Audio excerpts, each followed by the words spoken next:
देखो, ब्राह्मण तो हमेशा अपने धर्म के लिए, अपने शास्त्र के लिए, अपने भगवान के लिए लड़ा है। और पुराना इतिहास रहा है हमारा तो ब्राह्मणों का। भाई मुगलों ने शासन किया, ब्राह्मणों ने कभी चोटी कटाई।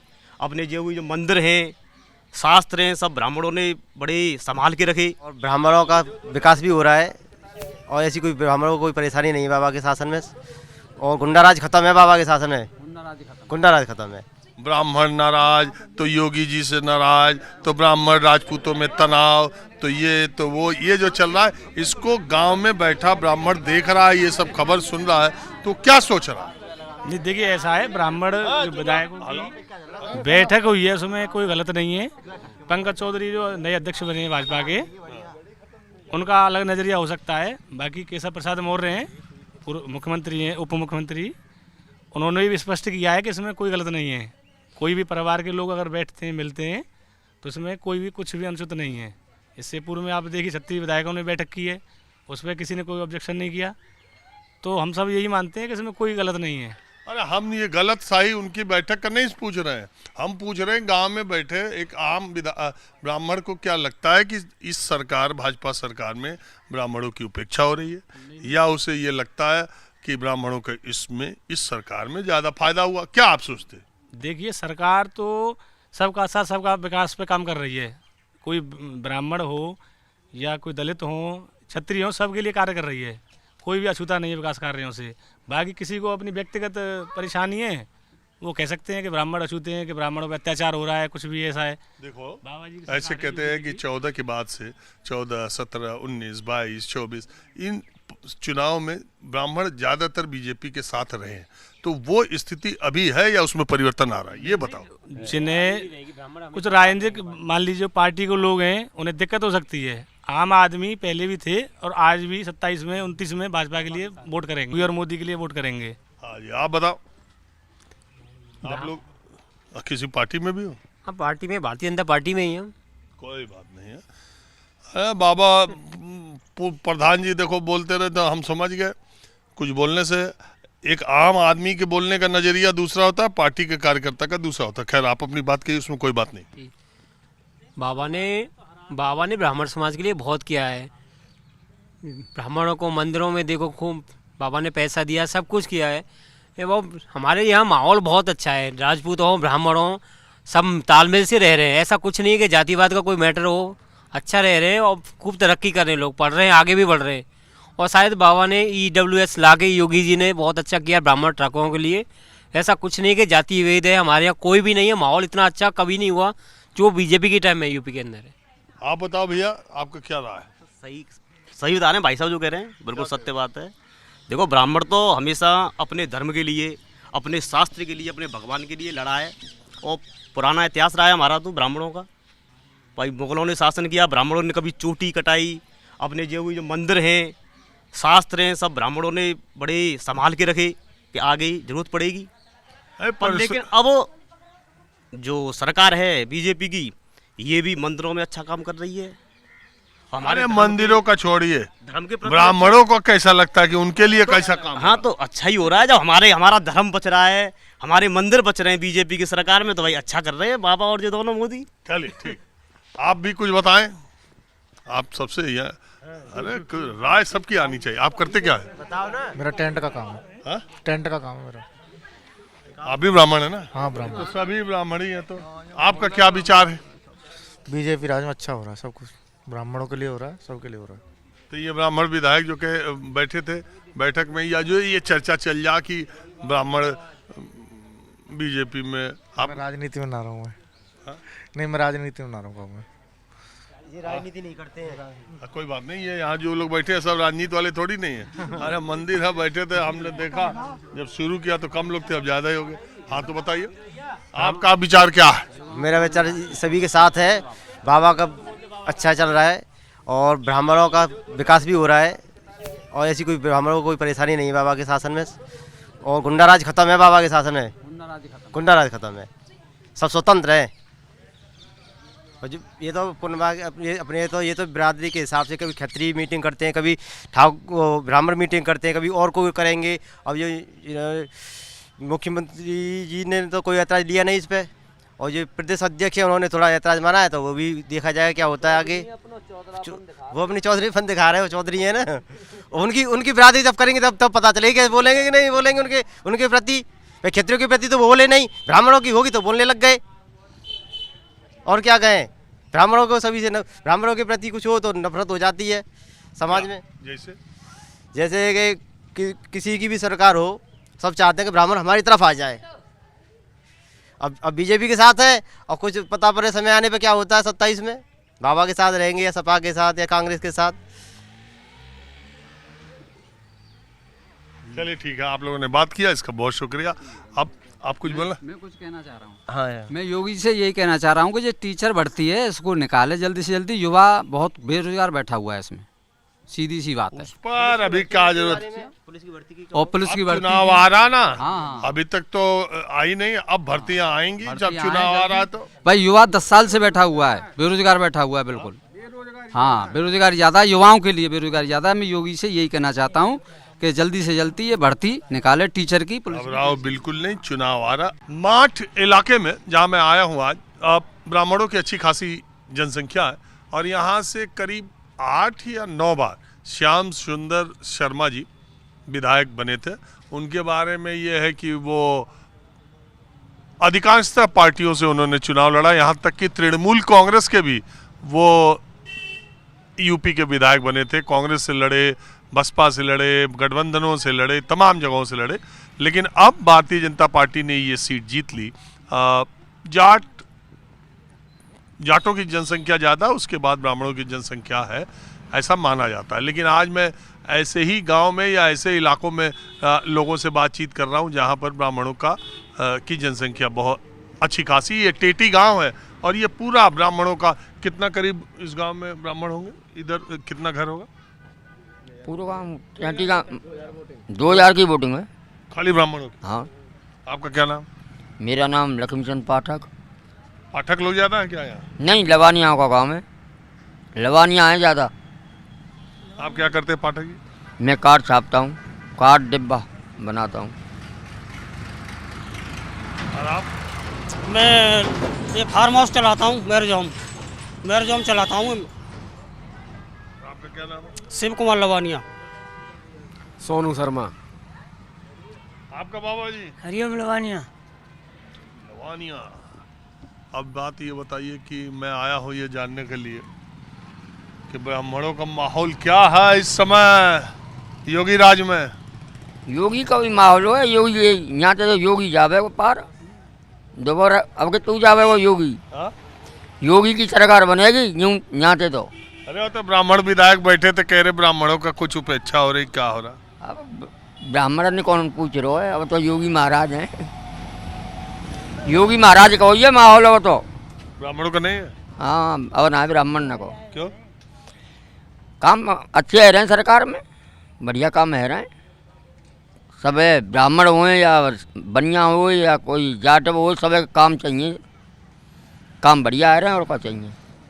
अच्छा, मान लो कि बीजेपी योगी जी को हटा के चुनाव लड़ने जाए 2027 में, फिर क्या हो? बीजेपी के बाद में फिर माहौल बताएंगे कि कौन आता है। नहीं, अगर योगी जी को हटा दे बीजेपी,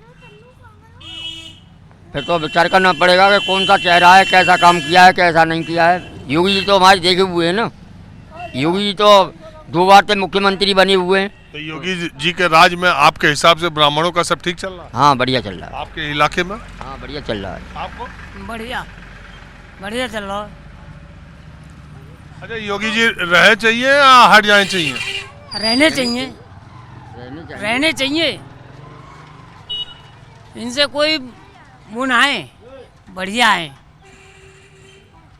इन्होंने चोरी, बदमाशी, डकैती सब बंद कर रखी हैं, और रोडवेज चल रही है यहाँ से। खैर यहाँ से खैर। हाँ जी, बताओ। हाँ, बहुत अच्छा काम चल रहा है बीजेपी सरकार में। और ये जो ब्राह्मण विधायक की बैठक हुई, उसके बाद ये हो गया कि ब्राह्मण लोग दबाव बना रहे हैं, या ब्राह्मण लोग ये दिखा रहे हैं कि उन ब्राह्मणों का इस सरकार में बोलबाला थोड़ा कम है, राजपूतों को योगी सरकार में ज़्यादा फायदा है। तो इसका आम ब्राह्मण जो गांव देहात में रह रहा है, आप जैसे लोग, वो क्या सोचते हैं जब ये सुनते हैं? तो नहीं ऐसा कुछ नहीं है, ये तो केवल जो विपक्षी लोग होते हैं वो अफवाह बनाते हैं। विपक्षी नहीं, बीजेपी के ब्राह्मण विधायकों की बैठक हुई थी, वो अपने अपने स्वार्थ में चल रहे हैं। जनता के लिए ये सरकार अच्छा काम कर रही है, बढ़िया काम कर रही है।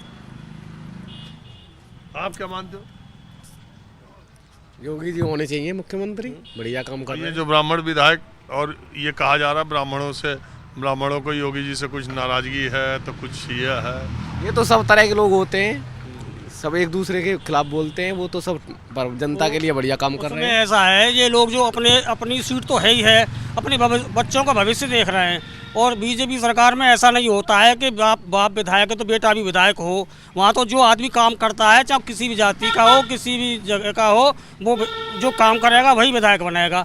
लेकिन यहाँ कुछ ब्राह्मण अपने बच्चों के लिए, अपने नाती और बेटों के लिए सीट बनाने के लिए दबाव बना रहे हैं। ऐसा मुझे लग रहा है। बच्चन का नौकरी बढ़िया मिल रही है, बच्चन ने नौकरी मिल रही है। पहले रिश्वत दई, कछुआ मत ना है, पैसा दे और नौकरी से लग गई। अब तो टेस्ट क्वालिफाइड करना पड़ता है, तो योग्यता के अनुसार वो नौकरी मिल रही है। कह रहे हैं नौकरी ही कब निकल रही, देख रहे हो अभी लेखपाल की परीक्षा का निकला था, देखो उसमें क्या चेंज कर। सब गलत कहते हैं, अफवाह हैं ये। जो योग्य बन गई नौकरी लग रही है। हमारे गांव में तो 10 बालक ऐसे नहीं करे हैं कि उनको एक पैसा ना गए। अपने काम की हम बता रहे हैं, आसपास की तो चल चुका है। आप भी कुछ बोलना चाहो? ऐसा है, जो 2014 से पहले अब हिंदू कहने में शर्म होती थी। जब से मोदी जी की सरकार आई तब से हिंदू कहने में स्वाभिमान है।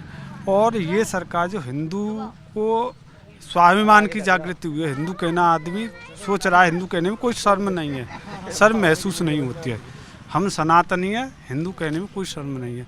रही रोजगार की बात, तो जैसे रोजगार तो पहले भी निकलते थे, पहले भी सरकार निकालती थी। तो पहले सरकार में भ्रष्टाचार बहुत ज़्यादा था, अब भ्रष्टाचार कम हुआ है। और जो योग्यता है, योग्यता के आधार पर नौकरी मिल रही है। जैसे यूपी पुलिस की नौकरी निकाली, और भी कई तरीक़े की अध्यापक हैं, जैसे माध्यमिक शिक्षा बोर्ड में, उसमें भी नौकरी निकली है। हम जानना चाह रहे हैं आपके हिसाब से ये हिंदू वाला फैक्टर सबसे ज़्यादा इम्पोर्टेंट है या रोजगार, शिक्षा, स्वास्थ्य, ये ज़्यादा इम्पोर्टेंट है? मेरे हिसाब से दोनों चीज़ें अपने जगह पे महत्वपूर्ण हैं। दोनों जगह अलग अलग सबका हिसाब है। रोजगार भी होना चाहिए और हिंदू फैक्टर भी है। हिंदू फैक्टर नहीं कहेंगे इसको, हमें हिंदू जाग रहा है, हिंदू सोया, हिंदू जाग रहा है। 14 पहले सोया था? उस समय हिंदू कहने में लोग सकचाते थे, लोगों को डर लगता था हिंदू कहने में। क्योंकि सरकार ऐसी थी कि हिंदू कहना एक डर लगता था हिंदू कहने में उनको। सरकार कांग्रेस सरकार थी जब। कांग्रेस सरकार में डर लगता था? नहीं, कांग्रेस सरकार में हिंदू कहने में डर लगता था, आज नहीं है। क्योंकि एक कांग्रेस की सरकार कब थी? एक कमेंट था, जवाहरलाल नेहरू ने कहा था कि मुझे हिंदू मत कहो, गधा कह लो, मैं एक्सीडेंटल हिंदू हूँ। मैं कहाँ पढ़ा था आपने ये? लोकसभा में उनका बयान है ये आपने कहाँ पढ़ा था? मैंने पढ़ा तो है, वैसे टीवी पर देखा था, मैंने टीवी पर भी देखा था। पढ़ा कहाँ था? व्हाट्सएप पे? नहीं, व्हाट्सएप पे तो नहीं पढ़ा मैंने टीवी पे न्यूज में ही देखा। जवाहरलाल नेहरू की किताब का नाम जानते हैं? नहीं, मैं नहीं जानता हूँ, आप बताइए। नहीं जानता इस बारे में मैं नहीं जानता। जवाहरलाल नेहरू के बारे में आप क्या क्या जानते हैं?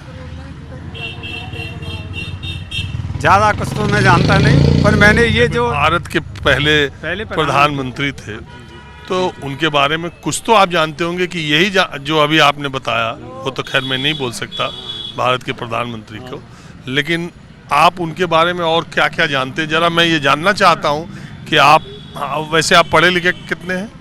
मैंने ग्रेजुएशन कर रखी है। किस सब्जेक्ट में?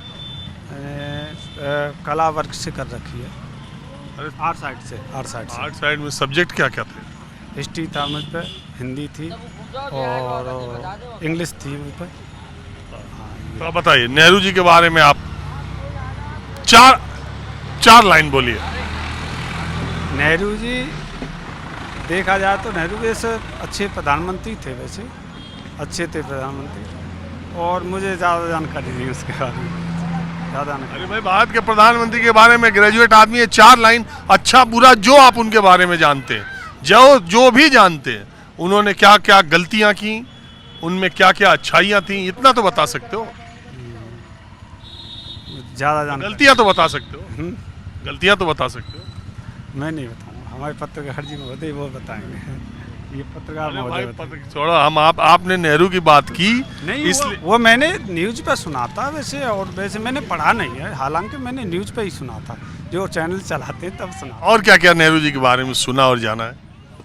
और कुछ नहीं जाना मैंने। अरे मुसलमानों के बारे में, पार्टीशन के बारे में, पार्टीशन में, हिंदुओं के बारे में, सनातनियों के बारे में। पार्टीशन के बारे में क्या कि हिंदुओं का उन्होंने समर्थन नहीं किया था, हिंदुओं के समर्थित नहीं थे, वो हिंदुओं का समर्थन नहीं करते थे, ये चीज़ है। वैसे कैसे आपको लगता है? कई घटनाएं हुई, मुझे याद तो नहीं है, घटना तो हुई आपको है। ऐसा कैसे लगता है? मैं आपको बता रहा हूँ, IIT खड़गपुर इस देश का सबसे बड़ा इंजीनियरिंग का संस्थान बना, ठीक है? उसका जो लोगो है वो संस्कृत में है। एम्स दिल्ली जो है, एम्स दिल्ली, ये सबसे पहला नेहरू जी ने अस्पताल खोला, इंस्टीट्यूट खोला, डॉक्टरी की पढ़ाई का सबसे बड़ा, उसका भी एम्बलम जो है वो संस्कृत में है। तो जो उस समय के संस्थान वो खोल रहे थे, उस सब का एम्बलम मतलब जो लोगो होता है वो सब संस्कृत में उन्होंने लिखा, और उस IIT खड़गपुर का जो एम्बलम है, ठीक है, उसमें उन्होंने लिखा, मैं केवल आपको इसलिए बता रहा हूँ कि दर्शकों को भी पता चले, कि उन्होंने कहा कि ये विज्ञान का हमारा सबसे पहला अत्याधुनिक इंस्टीट्यूट खुल रहा है, तो कहीं हमारे बच्चे विज्ञान के चक्कर में अपनी सनातनी संस्कृति को न भूल जाएं, इसलिए इसको योग से जोड़ दिया जाए। तो उसका नाम, उसका एम्बलम रखा योगः कर्मसु कौशलम। और आप कह रहे हैं कि वो हिंदू के खिलाफ थे। जिन्ना ये कहते थे कि वो मुसलमान के खिलाफ है, और नेहरू बहुत बड़ा हिंदूवादी नेता है। उनकी सोच रही होगी, उस समय रही होगी हिंदुओं के, मुझे नहीं लगता। मतलब ये सोशल मीडिया का देन, व्हाट्सएप का देन है जो आप तो लोगों तक पहुंच रहा है। जी जी।